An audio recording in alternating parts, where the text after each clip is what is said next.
Caros irmãos e irmãs, o canal Conexão Ori é profundamente grato por podermos dialogar sobre essas realidades supremas, que é o Evangelho da Trindade. Assista até o final e compartilhe a mensagem. A comunhão da Trindade é mergulhar no coração do mistério cristão, não como um conceito abstrato para ser decifrado, mas como uma realidade relacional a ser admirada e na qual podemos participar. O Evangelho de João, capítulos 1, 14 e 16, oferecem uma janela profunda para esta dinâmica eterna de amor, comunicação e glória mútua. Vamos abordar isso de forma profunda, focando na essência relacional, acima de uma mera religiosidade de regras e concílios, a energia eterna da palavra. João 1, versículos 1 e 2. No princípio era aquele que é a palavra. Ele estava com Deus, e era Deus. Ele estava com Deus no princípio. O prólogo de João não começa com a criação, mas antes dela, ele nos lança na eternidade, num princípio que precede o tempo. E o que encontramos lá? Não é solidão, mas companhia. Não é um monólogo divino, mas uma conversação eterna. A palavra, o logos grego, não é um som ou um verbo isolado. É uma pessoa em relação constante com outra pessoa. Ele estava com Deus. A preposição com é ricamente relacional. No grego, significa face a face, indicando intimidade, comunhão e direcionalidade. Antes de qualquer coisa existir, já havia um relacionamento de amor absoluto entre o Pai e o Filho. Isto é, a palavra, eles se contemplam, se conhecem e se deleitam um no outro de forma perfeita e infinita. E a declaração, e era Deus, estabelece a unidade de essência. Eles não são duas divindades em cooperação. São um único Deus em uma pluralidade de pessoas. Esta é a base de tudo. A divindade é, em sua natureza mais íntima, uma comunhão. A vida de Deus não é solidão, mas sociedade. Não é isolamento, mas uma dança eterna de amor. Um conceito que os gregos chamavam de pericórese, uma circulação mútua de vida. A criação, então, não é um ato de um Deus solitário que precisa de companhia, mas a transbordância exuberante desta comunhão amorosa. A palavra, através da qual todas as coisas foram feitas, é a expressão externa da comunicação interna e eterna da Trindade. Em João 14, versículos 10 e 11, é revelada a unidade operacional na encarnação. Você não crê que eu estou no Pai e que o Pai está em mim? As palavras que eu lhes digo não são apenas minhas. Pelo contrário, o Pai, que vive em mim, está realizando a sua obra. Creiam em mim quando digo que estou no Pai e que o Pai está em mim. Ou pelo menos creiam por causa das mesmas obras. Aqui Jesus desloca a realidade trinitária da eternidade para a história, para sua própria pessoa. A pergunta de Filipe mostra-nos o Pai, revela uma desconexão. Os discípulos ainda não compreendiam que ver Jesus era ver o Pai, porque o Pai e o Filho habitam um no outro. Jesus explica a natureza da sua obra e das suas palavras. Ele não é um agente independente que recebeu uma missão do chefe, é uma encarnação da própria comunhão trinitária.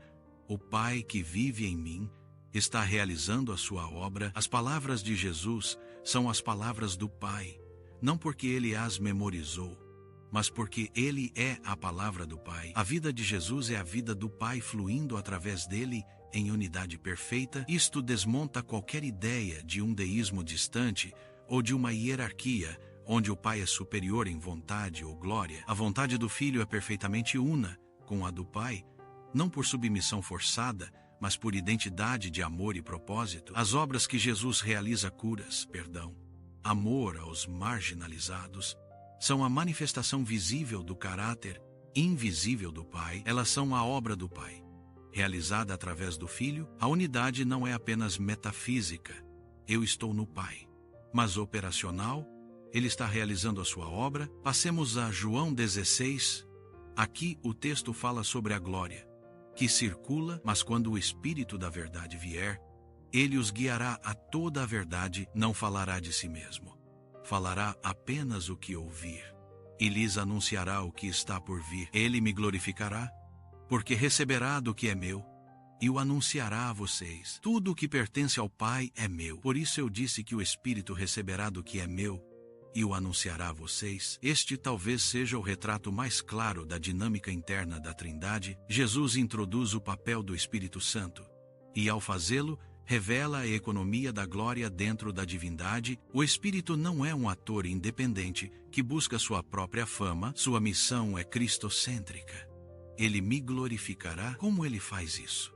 Recebendo do que é de Cristo e anunciando aos discípulos, e Jesus imediatamente amplia o círculo. Tudo o que pertence ao Pai é meu. Temos aqui um fluxo contínuo e eterno de autodoação. 1.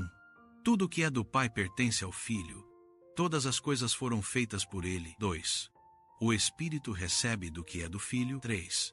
O Espírito glorifica o Filho ao revelá-lo aos homens. O Espírito é o eu divino que sempre diz tu. Ele é a pessoa divina, Deus e homem, com todos os dons, a pessoa que é o vínculo de amor entre o Pai e o Filho e que estende esse vínculo à criação. Ele não fala de si mesmo, porque a sua identidade é precisamente ser aquele que comunica a vida e a verdade do Filho. Ele é o Espírito de Cristo.